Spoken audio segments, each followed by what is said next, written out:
Welcome to our YouTube channel education with Dave sir. જલ્દીથી વિડીયોને like કરો, શેર કરો અને સબસ્ક્રાઇબ કરો. નમસ્કાર. ચાલો આજે વાત કરીએ ગુજરાતી સાહિત્યના એક એવા કવિની જેમણે કવિતાની વ્યાખ્યા જ બદલી નાખી. આપણે વાત કરવાના છીએ કવિ નાનાલાલની અને કવિતામાં એમણે કરેલા ક્રાંતિકારી પ્રયોગોની. ચાલો આખી ચર્ચાની શરૂઆત એક સીધા સવાલથી કરીએ. શું ગદ્ય યાને કે આપણું રોજબરોજનું લખાણ કવિતા જેવું ભાવસભર અને લયબદ્ધ હોઈ શકે? અને આ જ સવાલ છે જે નાનાલાલના આખા સાહિત્ય સર્જનના મૂળમાં રહેલો છે. તો કોણ હતા આ કવિ નાનાલાલ, જેમણે સદીઓથી ચાલી આવતી કવિતાની પરંપરાને એક રીતે પડકારી? એક એવા સર્જક હતા જેમણે પૂછ્યું કે કવિતા એટલે શું? શું એ માત્ર છંદ અને માપના બંધનમાં જ રહી શકે? બસ આ જ સવાલોથી તેમણે એક નવી દિશા ખોલી. પણ આટલી ક્રાંતિકારી વિચારસરણી આવે ક્યાંથી? એનો જવાબ છે ને એમના મૂળમાં, એમના વારસા અને બાળપણમાં જ ક્યાંક છુપાયેલો છે. તેઓ એવા સાહિત્યિક વાતાવરણમાં મોટા થયા હતા જેણે એમના ભવિષ્યનો પાયો નાખ્યો. નાનાલાલનો જન્મ 1877માં અમદાવાદમાં થયો હતો અને સૌથી રસપ્રદ વાત તો એ છે કે તેઓ પોતે ગુજરાતના એક ખૂબ જ જાણીતા અને પ્રતિષ્ઠિત કવિ દલપતરામના પુત્ર હતા. એટલે એમ કહી શકાય કે કવિતા તો એમને વારસામાં જ મળી હતી. પણ જુઓ, કવિતા વારસામાં મળી હોવા છતાં નાનાલાલ પોતાના પિતાના ચીલે ન ચાલ્યા. ખરેખર તો એમણે બિલકુલ અલગ જ રસ્તો પસંદ કર્યો.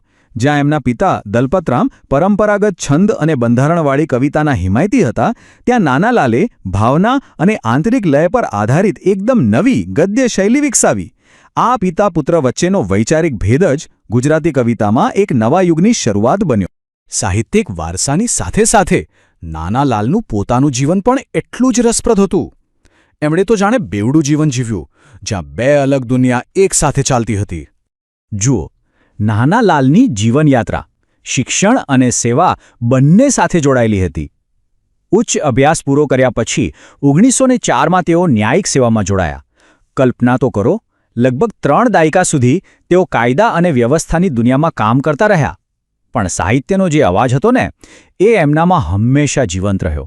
આખરે 1932માં એમણે નિવૃત્તિ લીધી, જેથી તેઓ પોતાનું આખું જીવન એ કવિતાને આપી શકે, જેણે તેમને અમર બનાવી દીધા. આ વાત ખરેખર અદ્ભુત છે નહીં?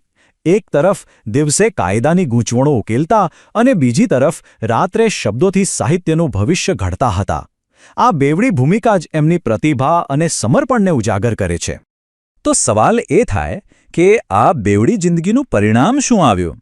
એ જ જેણે ગુજરાતી સાહિત્યની દિશા કાયમ માટે બદલી નાખી. આપણે વાત કરી રહ્યા છીએ નાનાલાલના સૌથી મોટા અને ક્રાંતિકારી યોગદાનની, અપદ્યાગદ્યના પ્રયોગની. તો આ અપદ્યાગ્ય છે શું? એકદમ સાદા શબ્દોમાં કહીએ તો આ એક એવું સાહિત્યિક સ્વરૂપ છે જેમાં કવિતાના પરંપરાગત નિયમો એટલે કે છંદ કે માપ એ બધું છોડી દેવામાં આવે છે. પરંતુ તેમ છતાં શબ્દોની ગોઠવણ એવી રીતે થાય કે એમાં કવિતા જેવો જ લય, સંગીત અને ભાવ જળવાઈ રહે. નિયમો નહીં, ભાવના મુખ્ય છે. હવે આ શૈલી કેવી લાગે એનો અનુભવ કરવા માટે ચાલો એમની જ એક રચનાની આ પંક્તિઓ સાંભળીએ. સાંભળ્યું? અહીં કોઈ બંધન નથી, છતાં શબ્દોમાં એક સહજ લય, એક ડોલન છે. બસ આ જ તો અપદ્યાગદ્યનો જાદુ છે. તો એમણે આ કર્યું કેવી રીતે?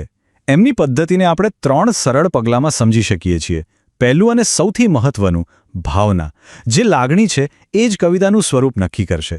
બીજું, શબ્દોમાં આંતરિક લય શોધવો. અને ત્રીજું, છંદના બંધનમાંથી કવિતાને સંપૂર્ણપણે આઝાદ કરી દેવી. આ રીતે એમણે ગદ્યને કાવ્યાત્મક બનાવ્યું. ઓકે, તો આ પ્રયોગો માત્ર સિદ્ધાંતો પૂરતા નહોતા. એમણે આ શૈલીનો ઉપયોગ કરીને ઘણું બધું લખ્યું. ચાલો હવે એમની કેટલીક મુખ્ય કૃતિઓ અને ગુજરાતી સાહિત્ય પર એના ઊંડા પ્રભાવ પર એક નજર કરીએ. એમણે માત્ર કવિતા જ નહીં પણ સાહિત્યના લગભગ દરેક સ્વરૂપમાં હાથ અજમાવ્યો. વસંતોત્સવ જેવા ઉત્કૃષ્ટ કાવ્યોથી લઈને ઇન્દુકુમાર અને જયા જયંત જેવા મંચને ગજાવતા નાટકો અને હરિસંહિતા જેવા મહાકાવ્યો સુધી એમની કલમ દરેક જગ્યાએ પોતાની આગવી છાપ છોડતી ગઈ. અને આ દરેક રચનામાં એમની પેલી ખાસ અપદ્ય ગદ્ય શૈલીનો જાદુ તો ખરો જ. તો આખરે નાનાલાલનો વારસો શું છે? એમણે ખાલી સુંદર કવિતાઓ જ નથી આપી, પણ એમણે તો કવિતા લખવાની આખી શક્યતાને જ મોટી કરી દીધી. એમણે સાબિત કરી દીધું કે સાચી કવિતા છંદના બંધનમાં નહીં પણ ભાવનાના મુક્ત પ્રવાહમાં વસે છે. અને આ વાત આપણને એક મોટા સવાલ પર લાવીને મૂકે છે. કેવી રીતે માત્ર એક કવિની હિંમતભરી નવી શૈલી આખી ભાષાની અભિવ્યક્તિની ક્ષમતાને આટલી બધી વિસ્તૃત કરી શકે છે?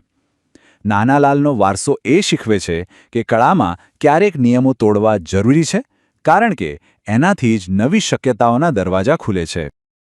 પૂરો વિડિયો જોવા બદલ આપનો આભાર. જો આપને વિડિયો ગમ્યો હોય તો ચેનલને સબસ્ક્રાઇબ કરવાનું ભૂલતા નહીં. સાથે શેર કરવાનું પણ ભૂલતા નહીં. જો કોઈ વ્યક્તિ વિશેષ વિશે તમે જાણતા હોય તો જરૂર કોમેન્ટ કરજો, જેથી તેની માહિતી આપણી ફેમિલીને મળતી રહે. જો કોઈ મંતવ્ય હોય તો જરૂર જણાવવા વિનંતી. આભાર.